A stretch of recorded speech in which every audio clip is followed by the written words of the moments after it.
For thousands of years, when a species vanished from this earth, it left behind nothing but silence and bones. We had to rely on crude sketches, faded paintings, or our own imagination to guess what these lost creatures actually looked like. But in the 19th century, human technology changed everything.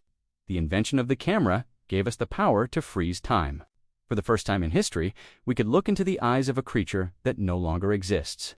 But this power is a double-edged sword. It means that today, we are forced to witness the exact moment of their destruction. In this video, I am going to show you the last photos ever taken of 7 extinct animals. These are not just photographs. They are the final, haunting evidence of unique lives that have been erased from existence forever.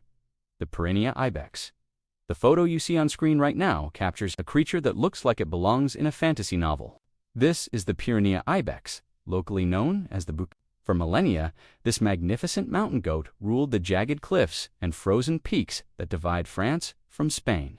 They were the ghosts of the Pyrenees, famous for their immense lyre-shaped horns and their supernatural ability to cling to vertical rock faces, where no wolf or bear could ever reach them. But while they could escape natural predators, they could not escape the most dangerous predator of all. In the 19th and early 20th centuries, these animals became the ultimate prize for trophy hunters. Their massive horns were seen as a symbol of status and power. Therefore, hunters from across Europe flocked to the mountains to claim them. The hunting was relentless and uncontrolled. By the early 1900s, the French population had been completely wiped out, leaving only a small, terrified group clinging to survival on the Spanish side of the border in the Ordesa National Park. Conservationists tried to step in, but it was too little, too late. By 1981, only 30 remained. By 1993, there were just 10. And finally, by 1999, the entire ancient lineage of the Pyrenean Ibex had been reduced to a single living individual. Her name was Celia. Look closely at this image. This is Celia. She was the last of her kind, wandering the cliffs alone, carrying the entire genetic legacy of her subspecies on her shoulders. Scientists monitored her closely, hoping against hope that they could find a mate or save her. But on January 6, 2000, tragedy struck in the most random and cruel way possible. A tree, toppled by a storm, fell on Celia, crushing her instantly. With her death, the Pyrenean Ibex was officially declared extinct. However, the story does not end there. This animal holds a unique and strange place in history. Before Celia died, scientists had captured her and taken skin samples, preserving her DNA in deep freeze. In 2003, 3 years after the species went extinct, researchers attempted the impossible. They used Celia's DNA to clone a baby ibex, implanting the embryo into a domestic goat. Miraculously, one mother carried the pregnancy to term. On July 30, 2003, a baby Pyrenean Ibex was born. For the first time in history, humans had reversed extinction. The species was alive again. But the miracle lasted only 7 minutes. The clone was born with a severe defect in its lungs and could not breathe. It died in the arms of the scientists who created it. Therefore, the Pyrenean Ibex holds the tragic title of being the only creature in history to go extinct twice. Pinta, island tortoise. If you look at the screen now, you will see a face that became the global symbol for loneliness. This is Lonesome George. He was a Pinta island tortoise, a giant of the Galapagos. These tortoises were biological marvels, capable of living for over 150 years, with saddle-shaped shells that allowed them to stretch their long necks high to feed on tall cactuses. In their prime, thousands of them covered Pinta Island, moving slowly through the volcanic landscape like living boulders, but their ability to survive for months without food or water became their curse. In the 18th and 19th centuries, whalers and pirates discovered that these tortoises were the perfect food source for long ocean voyages. They could be stacked in the holds of ships alive, providing fresh meat for months. Therefore, sailors visited Pinta Island and stripped it bare. They took thousands upon thousands of tortoises, loading them onto ships by the boatload to make the situation even more catastrophic. Humans left something behind: goats. The introduced goats multiplied uncontrollably, devouring every scrap of green vegetation on the island. The landscape was turned into a dust bowl. By the early 20th century, scientists visited Pinta Island and found nothing. The island was silent. The Pinta Island tortoise was declared extinct. But in 1971, a Hungarian malacologist named József Vagvelgi was scanning the island for snails when he saw something impossible. Wandering alone through the dry brush was a single ancient male tortoise. He was the last survivor, having evaded the whalers and outlived the destruction of his home. They named him George. George was immediately moved to the Charles Darwin Research Station for his own protection. For decades, the entire world watched George. He became a celebrity known as the rarest creature on Earth. Scientists were desperate to save his bloodline. They introduced female tortoises from closely related species into his enclosure, hoping he would mate and pass on his genes. But George showed little interest. When he finally did mate, the eggs proved infertile. The photo you are seeing right now is one of the final images ever taken of Lonesome George. He appears tired, his ancient eyes looking out at a world he no longer recognized. On June 24, 2012, his caretaker, Fausto Lorena, found George lifeless in his corral. He was estimated to be over 100 years old. When George died, the Pinta Island tortoise vanished forever. His body was taxidermied and put on display, a frozen monument to human carelessness. He spent the last 40 years of his life surrounded by people. Yet he was the loneliest creature on the planet, Spix's macaw. If you have ever seen the animated movie Rio, you already know this bird.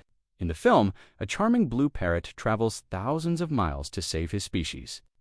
But in the real world, the story of the Spix's macaw did not have a happy ending. This stunning creature, known as the little blue macaw, lived exclusively in the Caatinga, a unique dry forest in northeastern Brazil. With its elegant gray head and vibrant blue wings, it was considered one of the most beautiful birds on the planet. But that beauty was exactly why it disappeared. For decades, wealthy collectors and illegal bird traders were obsessed with owning them. Therefore, trappers relentlessly stole them from their nests, shipping them across the world to live in cages. By the mid-1980s, the situation was catastrophic. Scientists surveyed the forest and found only 3 birds left in the entire wild. Tragically, poachers managed to catch 2 of them, leaving just a single male behind. For 10 long years, this lonely male flew across the forest, desperately calling for a mate that wasn't there. He was the last of his kind in the wild. He was so desperate for companionship that he eventually paired up with a female of a completely different species, a blue-winged macaw, just to have someone to fly with. The photo you see on screen captures him perched on a branch. Scanning the horizon, this is likely the final clear image of the last wild Spix's macaw. In late 2000, he disappeared forever. He likely fell victim to a predator or simply died of old age, taking the secrets of his wild ancestors to the grave. However, there is a twist. In 2016, a grainy video surfaced showing a single Spix's macaw flying near the town of Caraca. It shook the internet, but experts believe it was likely an escaped captive bird, not a survivor of the original wild population, while scientists are now working to reintroduce captive-bred birds back into nature. The original wild lineage that evolved for millions of years ended the day that lonely male vanished. Rab's fringe-limbed tree frog. This might look like just another frog, but you are looking at a creature that became a celebrity for the saddest reason possible. This is the Rab's fringe-limbed tree frog. It was a marvel of evolution, living high in the canopy of central Panama. It had massive webbed feet that allowed it to glide through the air like a flying squirrel, leaping from tree to tree in the cloud forests. But in 2005, a silent, invisible killer arrived. A deadly disease called chytrid fungus swept through the rainforest like a wildfire. It thickened the skin of amphibians, blocking their ability to breathe and drink. Therefore, the frogs began to die in the thousands. It was an apocalypse for amphibians. Scientists raced to Panama on a rescue mission to save as many species as they could. But for the Rab's frog, they were almost too late. They only managed to rescue a handful of individuals before the wild population was completely wiped out. Eventually, only one remained, a male named Tuffy. He lived in a biosecure enclosure called the Frog Pod at the Atlanta Botanical Garden. For years, he sat in silence. He stopped calling for a mate because there was nobody left to hear him. The image on screen shows Tuffy in his final years. He looks weary, resting his chin on his limbs, staring out with deep brown eyes. But here is the most heartbreaking part. On December 15, 2014, after years of silence, Tuffy suddenly sang one last time. His caretakers recorded "Eat a Lonely," raspy call echoing in an empty room. On September 26, 2016, Tuffy passed away. When his heart stopped, an entire species vanished from existence. He was the last witness to a world that no longer exists, and his final recorded call is now the only voice left of a species we let slip. Away, *bramble, KMELOMYS. This small brown creature might not look like much compared to a rhino or a tiger, but the photo you are seeing on screen right now is historically significant for a terrifying reason.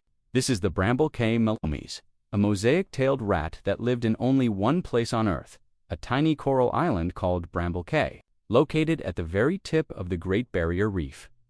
For centuries, they thrived on this isolated patch of sand, scurrying through the vegetation and nesting in the coral rubble. But they were living on a ticking time bomb. Because their island was barely 3 meters above sea level, they were completely at the mercy of the ocean. As the planet warmed, sea levels began to rise, and storms became more intense. Therefore, salt water began to wash over the island more frequently, destroying the plants the melomes needed for food and shelter. They had nowhere to run and nowhere to hide. In 2009, researchers set up traps and cameras hoping to capture population data. They managed to snap this grainy image you see Hera, small, frightened animal in the dark. It is likely the last photo ever taken of the species. When scientists returned a few years later, the island was empty. In 2016, the Bramble Cay melomes was officially declared extinct. This marked a grim milestone. It was the very first mammal extinction caused directly by human-induced climate change. This photo is not just of a rodent. It is a warning of what is coming for other island species. Yangtze giant soft-shell turtle. The creature in this image looks like it belongs in a myth. And in a way, it did. This is the Yangtze giant soft-shell turtle, the largest freshwater turtle in the world. They could weigh over 200 kilograms and live for more than a century. In Vietnam, a related individual was worshipped as a god, the golden turtle god of Hon Kim Lake, believed to hold the spirit of the nation. But gods do not fare well against industrialization. In China and Vietnam, their habitat was destroyed by pollution, dams, and heavy boat traffic. Even worse, they were hunted for their meat and shells, which were used in traditional medicine. Therefore, their numbers collapsed until only 4 individuals were known to exist on the entire planet. By 2019, the fate of the entire species rested on one female named Sheng Sheng. She lived in the Suzhou Zoo in China, along with an elderly male. She was the last known female on Earth. Scientists were desperate. They tried for years to breed the pair naturally, but the male was too old and weak. The photo you see here captures Sheng Sheng swimming in her enclosure, her massive shell visible just below the surface. In April 2019, experts tried one final, desperate Hail Mary, artificial insemination. The procedure seemed to go well, but Sheng Sheng never woke up. She died the next day. Her death was a crushing blow. With the last female gone, the species is now functionally extinct. The remaining males are just ghosts waiting to fade away, endlings of a lineage that survived for millions of years, only to disappear on our watch. Northern white rhino. What you are about to see is not just a photograph. It is a portrait of the end of the world for an entire subspecies. This ancient giant is Sudan. He was the last male northern white rhino on Earth for millions of years. His ancestors thundered across the grasslands of Central Africa from Chad to the Congo. They were unstoppable tanks of nature, with skin-like armor and horns that could pierce a lion. They were the architects of the ecosystem, shaping the landscape just by walking through it. But in the 20th century, a wave of greed swept across the continent. Poachers, armed with automatic weapons and GPS trackers, hunted them relentlessly for their horns. These horns are made of nothing but keratin, the same stuff as your fingernails, but on the black market. They were sold for more than gold. Therefore, the population collapsed. In the 1960s, there were over 2,000 of them. By the early 2000s, there were only a handful left in the wild. Sudan spent his final years at the Ol Pejeta Conservancy in Kenya, living under 24-hour armed guard. He was the most protected animal on the planet. Soldiers with assault rifles watched his every move, not to keep him in, but to keep the monsters out. The photo you see on screen right now was taken by photographer Ami. It captures Sudan in his final moments on March 19, 2018. He was 45 years old, his body failing, his muscles too weak to stand. In the image, his devoted caretaker, Joseph Wachira, leans in to comfort him. Resting his hand on the rhino's rough skin, Sudan wasn't just an animal. He was a celebrity, a bachelor on Tinder used to raise money for his species. But despite all the love, all the guns, and all the science, we could not save him.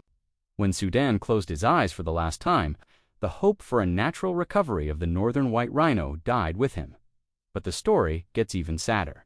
Sudan left behind a daughter, Najin, and a granddaughter, Fatu. You are looking at them now. They are the last two northern white rhinos in existence. Both are female. Both are infertile. They spend their days grazing together, completely unaware that they are the final 2 pages of a book that is about to close forever. Scientists are now trying a futuristic Jurassic Park-style rescue mission. They have created embryos using sperm saved from Sudan and eggs from Fatu, hoping to implant them into a surrogate southern white rhino. It is a desperate race against time. If this fails, when Nagin and Fatu die, the northern white rhino will be gone. Not just endangered, not just rare. It forces us to look at what we have done. We didn't just kill a rhino. We erased a masterpiece of evolution that took millions of years to build. And we did it in less than a single human lifetime, the thylacine. I promised you 7 animals. But there is one more story that we cannot ignore. It is the most famous, the most tragic, and the most haunting case of them all. If you look at the screen right now, you will see a creature that looks like a wolf. But it has stripes like a tiger and a pouch like a kangaroo. This is the thylacine, also known as the Tasmanian tiger. For thousands of years, this apex predator roamed the forests of Australia and Tasmania. It was a shy, nocturnal hunter that posed very little threat to humans. But when European settlers arrived with their sheep farms, they needed a villain to blame for their livestock losses. Therefore, the thylacine was framed. The government branded them as bloodthirsty killers and put a price on their heads. They paid £1 for every dead adult and 10 shillings for every pup. The slaughter was industrialized. Men marched into the forests with guns and snares, wiping them out systematically. By the 1930s, the wild thylacine was gone. The entire species had been reduced to a single animal living in a concrete cage at the Hobart Zoo. His name was Benjamin. Footage you are seeing right now, it was filmed in 1933. It is the last moving image of a species that had survived for millions of years. Look at how he paces back and forth. He's anxious, confused, and utterly alone. He opens his jaw incredibly wide, a unique trait of his species almost, as if he is yawning at the futility of his existence. But the true tragedy happened 3 years later. On the night of September 7, 1936, the zookeepers made a careless mistake. They locked Benjamin out of his sleeping shelter. That night, the temperature dropped freezing cold. Benjamin, a creature adapted to the dense forest, was left exposed on the cold concrete floor. He paced the fence all night, shivering, waiting for a door that would never open by morning. Benjamin was dead. He died of exposure and neglect. Just 59 days after the Tasmanian government finally passed a law to protect the species. We didn't just kill the thylacine. We locked the last one out in the cold and let him freeze. Asterisk, since that night, the thylacine has become a ghost. Thousands of people claim to see them hiding in the deep bush. Blurry photos and shaky videos surface every year, fueling the hope that maybe, just maybe, we didn't kill them all. But until we find hard proof, Benjamin remains the endpoint. The footage of him pacing in his cage is a visual leash that ties us to our guilt.